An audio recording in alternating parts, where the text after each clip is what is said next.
So first of all మీ క్యారెక్టర్‌లో రకరకాల ఫోటోలు చూసాను నేను ఆన్‌లైన్‌లో సెర్చ్ చేసి. ఓకే. సో చాలా రకరకాల విభిన్న పాత్రలు చేశారు. అవును కానీ సార్. మీరు సీరియల్‌లో 3 నంది పురస్కారాలు అందుకున్నారంటేనే ఏ అంటే ఎంత మహానటుడో నేను ఇమాజిన్ చేసుకున్నాను. అదేం కాదు సార్. ఆ! నటుడు అనేవాడు నిత్య కృషివలుడు. ఎప్పుడూ నేర్చుకునే ఉంటాడు. హ్మ్.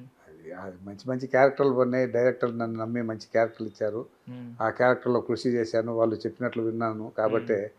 నాకు నాటక రంగంలో 3 నంది అవార్డులు వచ్చాయి సార్. హ్మ్. సో ఒక నంది అవార్డ్ తీసుకురమ్మని చెప్పాను. తీసుకొచ్చారు కదా! ఒకసారి చూపించండి. సార్. ఇప్పుడు నంది అవార్డులు అయితే ఆగిపోయినాయి. మళ్ళీ అనౌన్స్ చేస్తున్నారని విన్నాం. కొంచెం అవును. అవును సార్. ఆనందకరమైన వార్త అది. అవును సార్. సో ఏంటి సార్ ఇది దేనికొచ్చింది?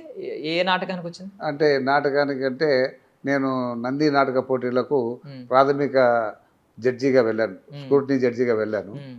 అప్పుడు నాకు సన్మానం చేసి ఇచ్చారు సార్. ఓకే. మీ 3 నంది అవార్డులు కాకుండా ఇది అవును, సన్మానంగా సన్మానానికి ఇచ్చిందన్నమాట. అది స్క్రూటినీ జడ్జిగా ఇచ్చింది సార్. ఓకే. ఓకే. సో పక్కన పెట్టండి. Okay sir.